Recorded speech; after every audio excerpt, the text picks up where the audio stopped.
someone. My lord, your time has come right between the eyes. Felled his master not by chance, away with pomp and circumstance. Come join our merry dance to the rhythm of goodbye.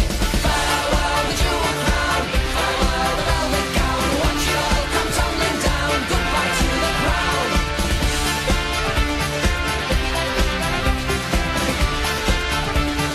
Goodbye to the crown. Goodbye to the king of nothing really. Wave of a hand and a life of Riley. Pot Nazi, pot King Billy. Goodbye to the crown. Goodbye to the dear old mum, mummified on gin and rum. Smile and wave and just play dumb. Goodbye to the crown. Farewell the jewel crown, farewell the velvet gown. Watch it all come tumbling down. Goodbye to the crown. Goodbye to the crown.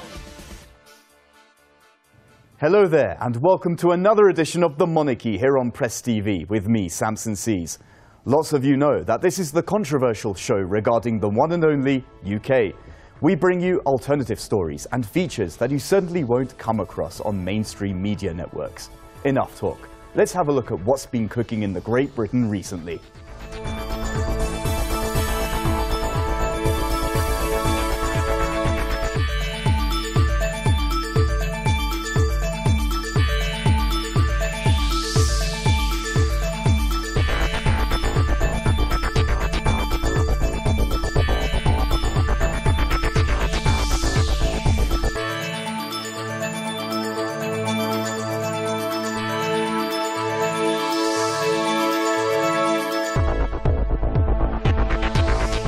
And that's just a taste of things to come. But first things first, the headlines from the UK. Here they are. The number of suicides in prisons across Britain has increased by more than 2/3. That's 71% in the past year. According to the research commissioned by Prison and Probation Ombudsman Nigel Newcomen, there were 89 self-inflicted deaths in British prisons in 2013, compared with 52 recorded in 2012. The study warned that in half of the cases surveyed, the UK's existing care plan for vulnerable prisoners was not implemented properly.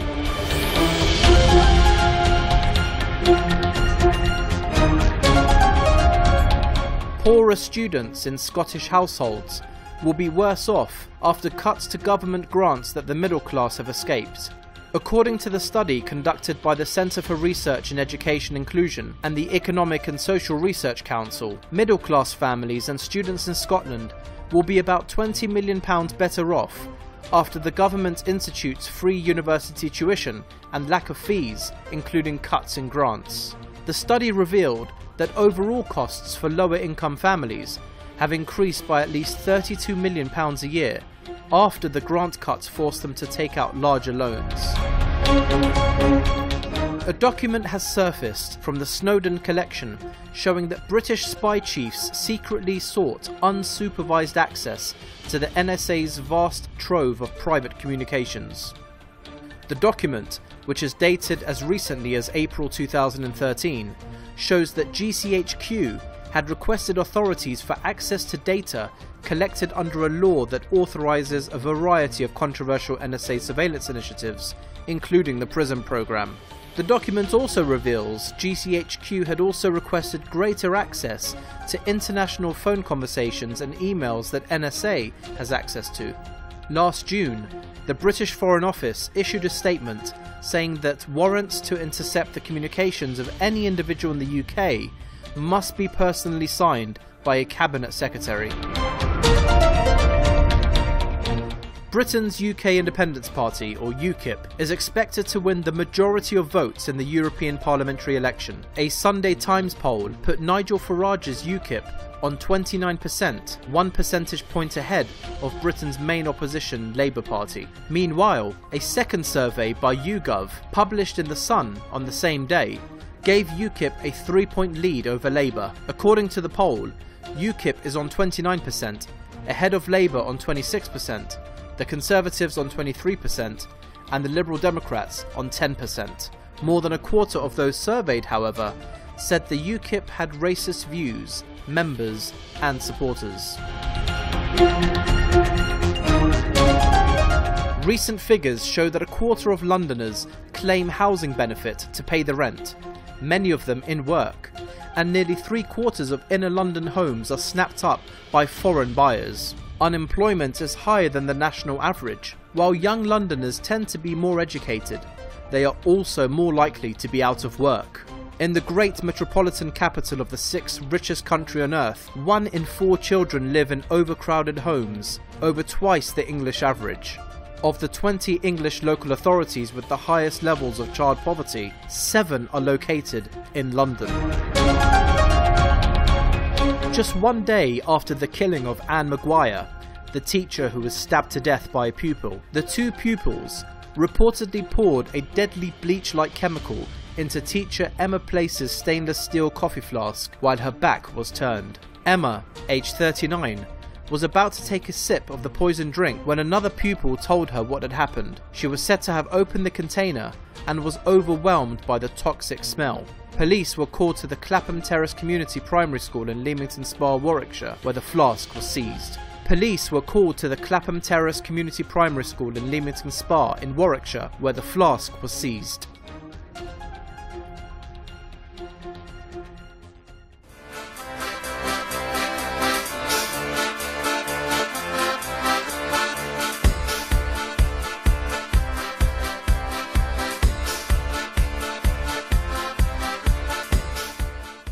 Sinn Fein party leader Gerry Adams was released without charge after 5 days of police questioning over his alleged involvement in a decades-old IRA killing of a Belfast mother of 10, an investigation that has driven a dangerous wedge into Northern Ireland's unity government. Finian Cunningham presents an insight about the possible motivations behind his arrest. There seems little doubt that the arrest of Irish Republican leader Gerry Adams over alleged involvement in a tragic murder 44 years ago is politically motivated. The political interests pushing this agenda have no respect for victims of Ireland's recent 30-year conflict. These interests are being selective in their focus on victims, cynically vying for political gain, and in particular to damage the rise of Sinn Fein, the Irish Republican Party. Later this month, Ireland is heading into European parliamentary elections, which up to now was promising to see major electoral gains for Sinn Fein, the party of which Adams has been president since 1983.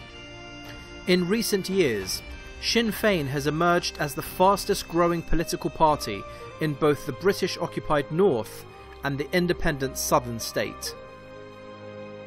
It has become the second biggest party in the Northern Ireland Assembly, while in the Southern Legislative Chamber, Dáil Éireann, Sinn Fein has seen its number of parliamentarians expand threefold over the past 3 elections to become an increasingly pivotal force there.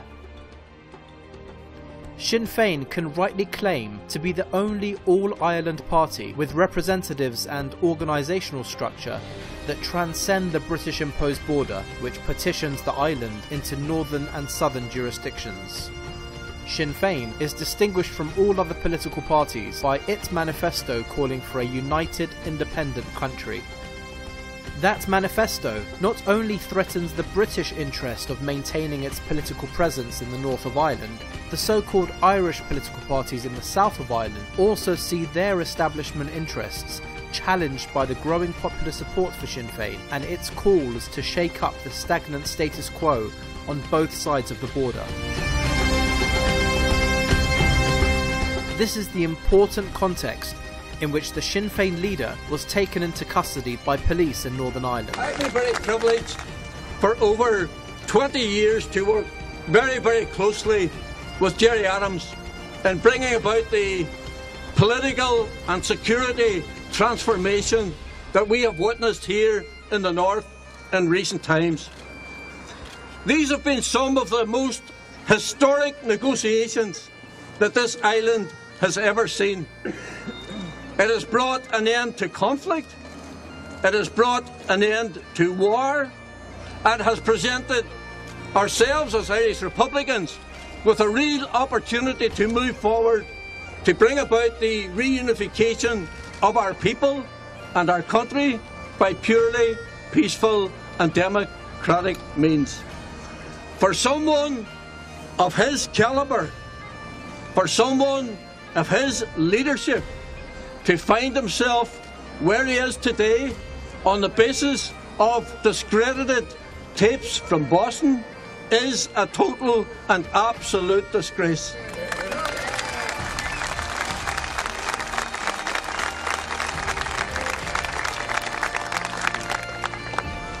And we reiterate what this mural says to the world today. Gerry Adams is a peacemaker.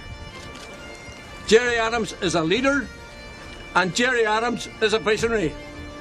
There would be no peace process but for his absolute and total commitment and dedication to it. Gerry Adams is committed to moving this process forward, and Gerry Adams will not be deterred or deflected, and neither will we.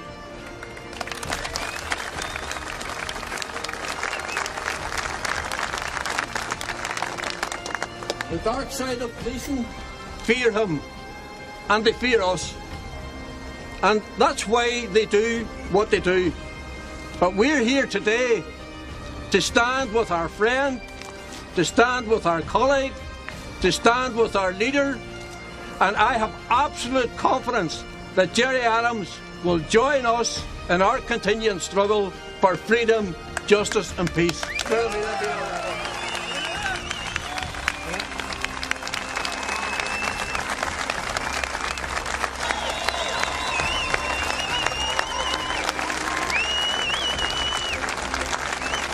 Adams has not been charged, but his arrest over the murder took many observers by surprise, coming seemingly out of the blue.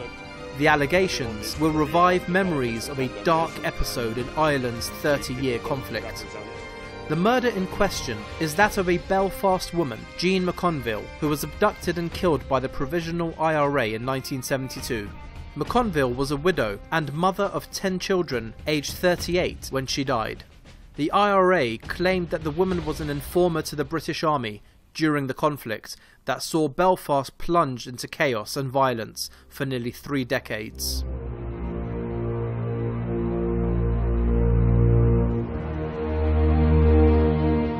The McConville family always vehemently denied their mother was an informer, and a police investigation conducted years later cleared the deceased woman of any such activity.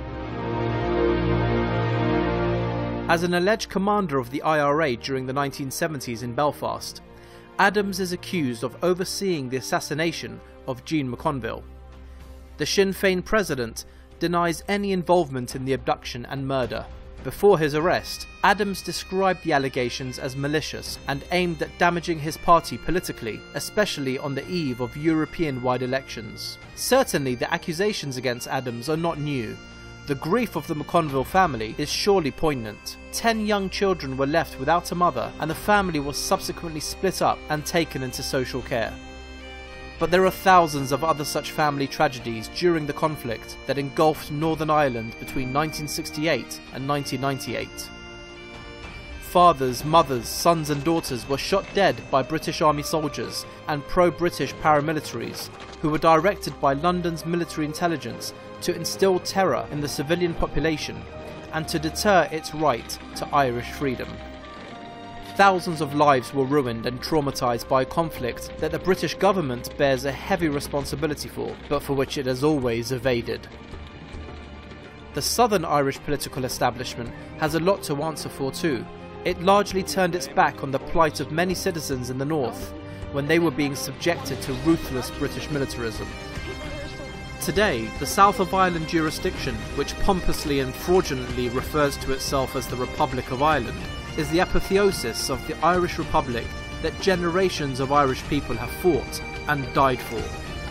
It is a bankrupt state of huge social inequality and poverty, overseen by crony political parties who made their peace with British imperialism when the island was partitioned in 1920, thus betraying the cause of Irish republicanism that sought to set up a unified, independent state free from British domination.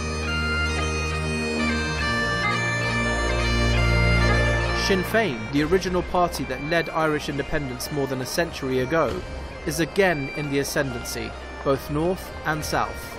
It is this political threat that most probably explains the sudden rekindling of interest in the tragic murder of Jean McConville more than 4 decades ago. Jean McConville's family deserve the truth and justice. So do thousands of other Irish families. But for these other families, the British and Dublin governments and their lick-spittle media show little interest towards. Both the London and Dublin governments continue to refuse the setting up of an independent truth commission into all conflict-related deaths. The selective focus on one victim strongly suggests manipulation of a single family's grief for cynical political purposes. That's not justice. That is grubby politicking. Some of the injustices that went on 40 years ago still remain with us today. As for instance, we still have internment.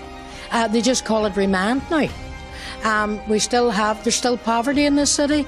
There's still lack of opportunity for people. My brother was murdered in 1972 as a second-class citizen. I believe that we live in a new era, and if democracy is truly in place in our country, that the natural consequence where murder is taking place, the state authorities must pursue those who committed those acts.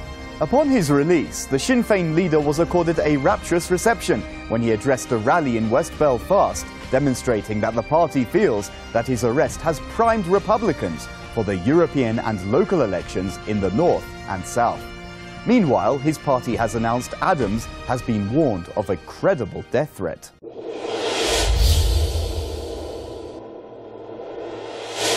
The UK Independence Party, or UKIP, once dismissed as a group of fruitcakes, loonies and closet racists by British Prime Minister David Cameron, appears set to trounce the country's mainstream political parties in Britain's elections for the European Parliament later this month.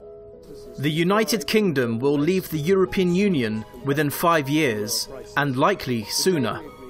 In making this assessment, it's largely wasteful to scan the economic issues, for they are not a driving force. In fact, the catalyst is one man, Nigel Farage, with a powerful following and whose popularity is on the increase. Winston Churchill gave the impetus to the common market by urging Germany and France into a cold steel agreement, and indeed did use the term United States of Europe.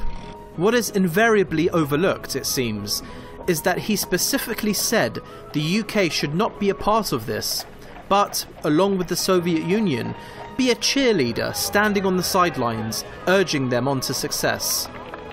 After the common market was established, Charles de Gaulle twice vetoed Britain's entry, the last being in 1967. He did so for good cause, namely that Britain's loyalties to Churchill's English-speaking world was too strong for it to make the sort of commitment the community required. Britain did join the common market in 1973, confirmed in 1975 in a referendum by 67% of the 64% who voted. This vote loses a bit of its sheen when one remembers that this was not a vote to enter, but to confirm a done deal. Further, in those days the future looked strewn with roses as far as one could see. Then there was the currency or ERM crisis. In politics and economics, Black Wednesday refers to the 16th of September 1992, when the British government was forced to withdraw from the ERM currency agreement after they were unable to keep it above its agreed lower limit. George Soros, the most high profile of the currency market investors, made over £1 billion profit by short selling sterling.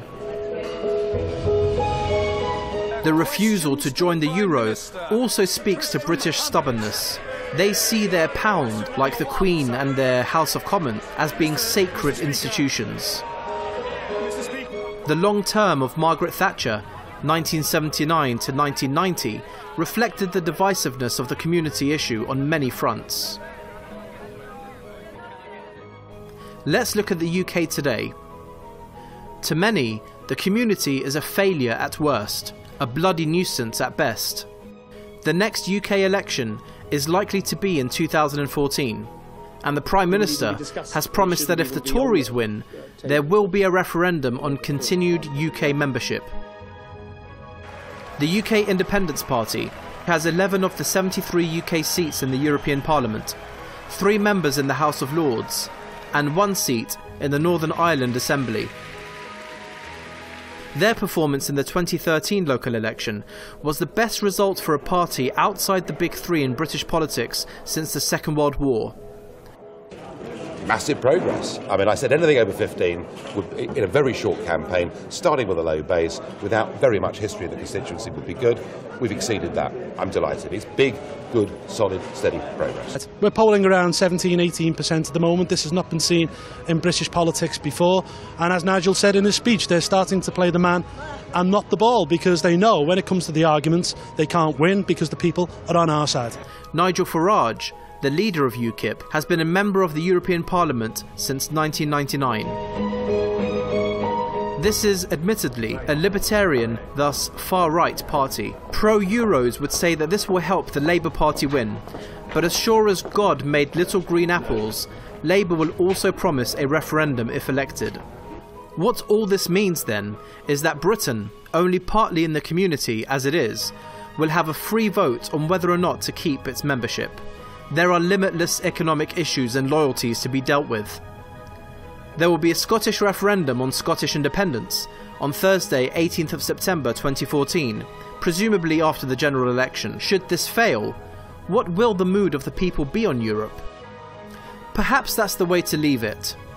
A member of the community which has never agreed to the sticky bits, with all the 3 member parties divided, after an election where a real separatist participates, and after a secessionist referendum has created considerable nastiness in the air, and with a general electorate which is reluctant at best about the community, this country will hold a vote on continued membership in the EU. You take this and you've checked out the colour of people's faces?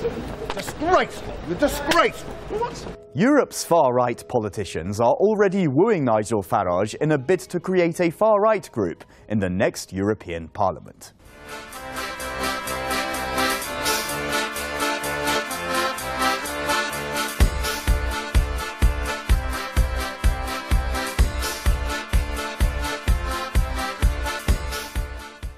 Remember to stay in contact with us. Add us on Facebook.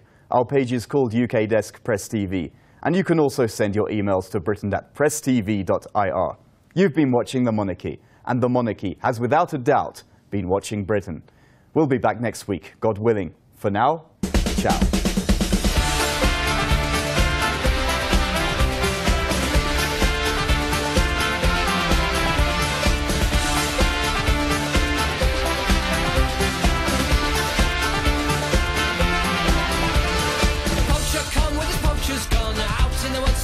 Someone, my lord, your time has come right between the eyes. Felled his master not by chance, away with pomp and circumstance. Come join our merry dance to the rhythm